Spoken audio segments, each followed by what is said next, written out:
आता आपण बघतोय give the difference between metals and non metals. तर मेटल्स अँड नॉन मेटल्समधला आपण डिफरन्स बघत आहोत आणि हा डिफरन्स जरा जास्त इम्पॉर्टंट आहे, कारण हा डिफरन्स बऱ्याच आपल्या इतर जे क्वेश्चन्स असतात त्याच्यासाठी पण आपल्याला इम्पॉर्टंट आहे. बऱ्याच गोष्टी चांगल्या प्रकारे समजण्यासाठी हा डिफरन्स आपल्याला जितका चांगला समजेल तितक्या बाकीच्याही बऱ्याच गोष्टी आहेत ज्या आपल्याला खूप चांगल्या प्रकारे समजतात. तर आपण बघू आता मेटल्स आणि नॉन मेटल्स यांच्यामधला डिफरन्स. पहिला डिफरन्स काय आहे, तर पहिला डिफरन्स आहे हा आहे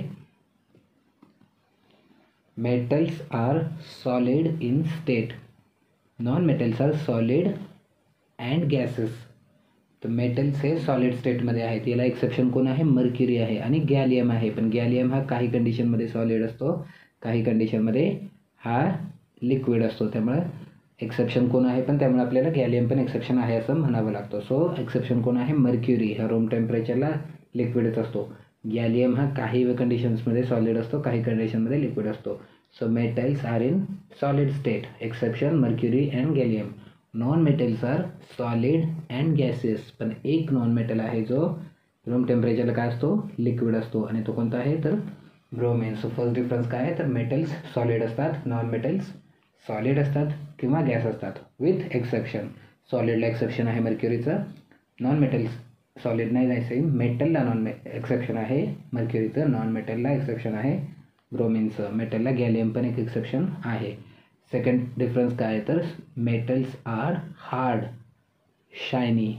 मेटल्स हे जनरली हार्ड असतात, म्हणजे आपलं आयर्न किंवा ॲल्युमिनियम हे जे मेटल आहेत हे हार्ड आहेत, पण याला पण ऑब्व्हियसली एक्सेप्शन आहे. तर सोडियम किंवा पोटॅशियम हे एवढे सॉफ्ट असतात की आपण त्यांना बटर कट केल्यासारखं नाईफने कट करू शकतो. सो मेटल्स आर हार्ड, पण त्याच्यासाठी एक्सेप्शन्स आहेत.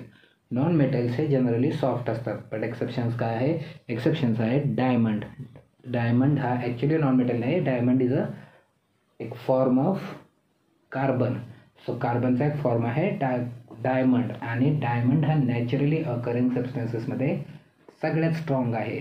सो नॉन मेटल्स हे सॉफ्ट आहेत, बट त्याला जो एक्सेप्शन्स आहे तर तो एक्सेप्शन हा नॅचरली अकरिंग सगळ्यात हार्ड आहे. सो दुसरा डिफरन्स काय, मेटल हे हार्ड असतात, एक्सेप्शन सोडियम पोटॅशियम किंवा अजून काही एलिमेंट्स आहेत, आणि non metals are soft, exception diamond. Third question काय, मेटल्स आर लस्ट्रस. लस्ट्रस म्हणजे काय तर त्यांना एक प्रकारची थोडीशी चमक असते, ते मेटल्स चमकतात. So metals are lustrous, non metals are not lustrous, but exception काय आहे आयोडीन. आता इथे बऱ्याच गोष्टींमध्ये एक्सेप्शन्स येत आहेत, आपल्याला एक्सेप्शन्स पण लक्षात ठेवायचे आहे. मेटल सॉलिड आहेत, एक्सेप्शन कोण आहे मर्क्युरी आणि गॅलियम. त्यानंतर मेटल्स हे हार्ड असतात, एक्सेप्शन कोण आहे सोडियम पोटॅशियम, एक्सेप्शन आहे. मेटल हे लस्ट्रस असतात. त्यानंतर नॉन मेटल्स, नॉन मेटल्सच्या बाबतीत आपण काय बघितलं की नॉन मेटल्स हे सॉलिड असतात किंवा गॅस असतात, एक्सेप्शन कोण आहे ब्रोमीन, रूम टेम्परेचरला लिक्विड आहे, एकच नॉन मेटल आहे जो लिक्विड आहे. त्यानंतर पुढं काय, मेटल्स हे सॉफ्ट असतात, बट एक्सेप्शन कोण आहे डायमंड. आणि त्यानंतर आपण काय बघितलं, नॉन मेटल हे लस्ट्रस नसतात, बट त्याच्यासाठी एक्सेप्शन कोण आहे आयोडीन. आयोडीन नॉन मेटल आहे पण त्याला एक लस्टर आहे. त्यानंतर फोर्थ डिफरन्स काय आहे तर metals have high melting point and high boiling point. जर मेल्टिंग पॉईंट हाय असेल तर जनरली बॉइलिंग पॉईंट पण हायच असेल.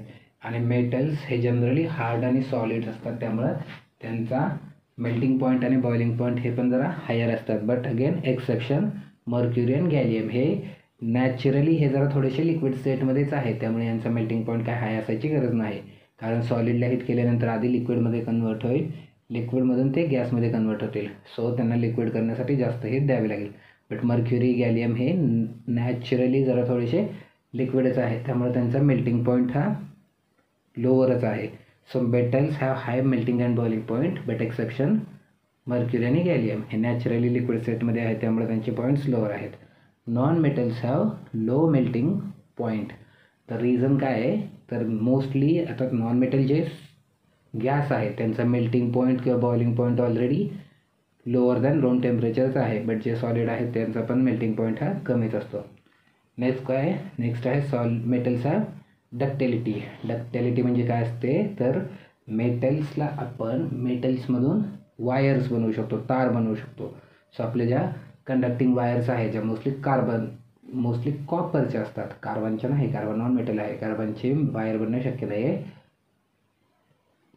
कॉपरच्या असतात. सो कॉपरचे आपण वायर बनवू शकतो. सो ती जी ॲबिलिटी आहे की आपण मेटल्समधून वायर बनवू शकतो, त्या ॲबिलिटीला काय म्हणतात, ductility. So metals have ductility, म्हणजे आपल्याला मेटलच्या वायर्स बनवता येतात. म्हणजे आपल्याला गोल्डची, सिल्वर, ॲल्युमिनियम, कॉपर यांच्या वायर बनवता येतात. त्याला आपण काय म्हणतो, डक्टॅलिटी. आणि non metals do not have डक्टॅलिटी.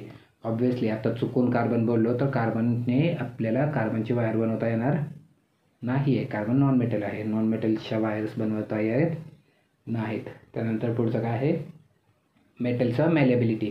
मॅलेबिलिटी म्हणजे काय असतं, तर आपल्याला त्यांचा पत्रा बनवता येतो, शीट बनवता येते. तर आपल्याला मेटलचे शीट बनवता येते, त्याला आपण काय म्हणतो, मॅलेबिलिटी. म्हणजे जर आपल्याला वायर बनवता येते आपण त्याला डक्टॅलिटी म्हणतो. जर आपण शीट बनवू शकतो, त्याचे पत्र बनवू शकतो, तर त्याला मॅलेबिलिटी म्हणतात.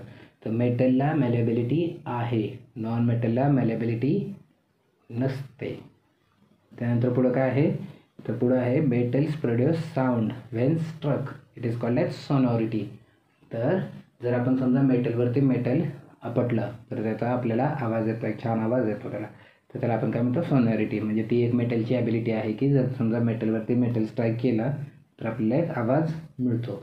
पण नॉन मेटल्सला अशी कोणतीही सोनॉरिटी नसते. Non metals do not have sonority. त्याच्यानंतर नेक्स्ट पॉईंट काय आहे, तर नेक्स्ट पॉईंट आहे metals are good conductor of heat and electricity. त्यामुळे आपण जेव्हा इलेक्ट्रिसिटी कंडक्टिंग मटेरियल म्हणून वापरतो, मोस्टली कॉपर वापरतो आपण. तर copper is a good conductor of heat and electricity. इलेक्ट्रिसिटीसाठी आपण वापरतो कारण ते गुड कंडक्टर आहेत. Metals are good conductor of heat and electricity. Non metals are bad conductor of heat and electricity. पण याच्यासाठी एक एक्सेप्शन काय आहे, तर carbon in the form of graphite is good conductor of electricity. So carbon जेव्हा आपण ग्राफाइटच्या फॉर्ममध्ये असतो, कार्बनचे खूप ग्रुप आहेत. आपण डायमंड पण त्याचा एक ग्रुप बघितलं, जे एक्सेप्शन आहे की नॉन मेटल्स हे सॉफ्ट असतात, बट कार्बन नॅचरली ऑकरिंगमध्ये हार्डेस्ट आहे. सो ते एक एक्सेप्शन आहे. आणि इथं पुन्हा carbon in the form of graphite हे पण एक्सेप्शन आहे. Carbon in the form of graphite is a good conductor of electricity. Non metal असून पण ते गुड कंडक्टर ऑफ इलेक्ट्रिसिटी आहे. त्यानंतर पुढचा पॉईंट काय आहे, तर पुढचा पॉईंट आहे की metals have 1 or 2 or 3 electrons in the outermost orbit. Non metals have 5 or 6 or 7 electrons in the outermost orbit. आणि याच्यामुळं काय होतं, तर जेव्हा आउटरमोस्ट ऑर्बिट कंप्लीट करण्यासाठी इलेक्ट्रॉन ट्रान्सफर करण्याची वेळ येते तेव्हा मेटल्सला 1, 2 किंवा 3 आहेत. त्यामुळं मेटल्स आपले इलेक्ट्रॉन देतात. त्यामुळं आपण मेटल्स काय म्हणतो, इलेक्ट्रोपॉझिटिव्ह. इलेक्ट्रोपॉझिटिव्हचं मिनिंग काय, की असे एलिमेंट जे आपला आउटरमोस्ट ऑर्बिटमधला इलेक्ट्रॉन देतात. कशासाठी देतात, तर त्यांना आउटरमोस्ट ऑर्बिट कंप्लीट करायची असते. सो मेटल इलेक्ट्रॉन देतात म्हणून ते काय असतात, इलेक्ट्रोपॉझिटिव्ह असतात. आणि नॉन मेटल्स इलेक्ट्रॉन ॲक्सेप्ट करतात, मेटलकडून ॲक्सेप्ट करतात म्हणून ते कसे असतात, इलेक्ट्रोनिगेटिव्ह. आणि त्यांच्या आउटरमोस्टमध्ये 5 किंवा 6 किंवा 7 आहेत. सो त्यांना 1 किंवा 2 किंवा 3 ॲक्सेप्ट करून स्वतःचे आउटरमोस्ट ऑर्बिट कंप्लीट करता येते. त्यामुळं नॉन मेटल्सचे इलेक्ट्रोनिगेटिव्ह आहेत. सो आपण पुन्हा एकदा हा डिफरन्स व्यवस्थित बघू. पहिलं काय आहे, metals are in solid state, exception mercury and gallium. Non metals are in solid state or gases state. पण एकच नॉन मेटल आहे जो लिक्विड आहे, ब्रोमिन. सेकंड काय आहे, मेटल्स आर हार्ड, पण त्याला एक्सेप्शन आहे. सोडियम एक्सेप्शन आहे किंवा पोटॅशियम एक्सेप्शन आहे. ते नाईफने कट करता येतात, ते बटरसारखे एवढे सॉफ्ट आहेत. नॉन मेटल्स हे सॉफ्ट असतात, पण त्याचं जे एक्सेप्शन आहे ते हार्डेस्ट आहे. कोण आहे, डायमंड. डायमंड हे कार्बनचं एक रूप आहे. त्यानंतर थर्ड काय, मेटल्स आर लस्ट्रस. मेटल हे चमकतात. Non metals are not lustrous, exception iodine. त्यानंतर पुढचं काय आहे, metals have high melting and boiling point. तर त्याला एक्सेप्शन कोण आहे, मर्क्युरी, गॅलियम. ते नॅचरलीच लिक्विडच आहे, त्यामुळे मेल्टिंग पॉईंट त्यांचा ऑब्व्हियसली कमीच असेल. नॉन मेटल्सचे जनरली मेल्टिंग पॉईंट हे लोच असतात.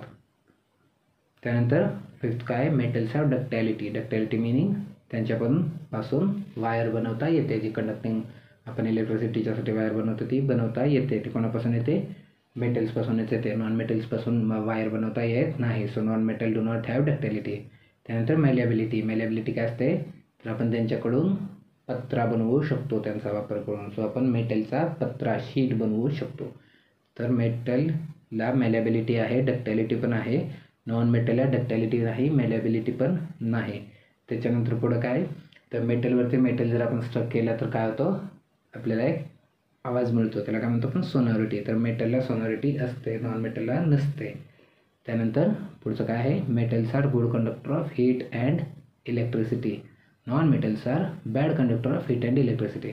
पण याच्यासाठी एक्सेप्शन कोण आहे, graphite in the form of carbon, हे आपलं एक्सेप्शन आहे. त्यानंतर पुढं काय आहे, मेटल्सच्या आउटरमोस्ट ऑर्बिटमध्ये 1 किंवा 2 किंवा 3 इलेक्ट्रॉन्स असतात आणि त्यामुळे ते नेहमी आपला इलेक्ट्रॉन देतात आणि त्यामुळे ते काय बनतात, इलेक्ट्रोपॉझिटिव्ह बनतात. आणि नॉन मेटलच्या आउटरमोस्ट ऑर्बिटमध्ये किती असतात, 5 किंवा 6 किंवा 7 असतात.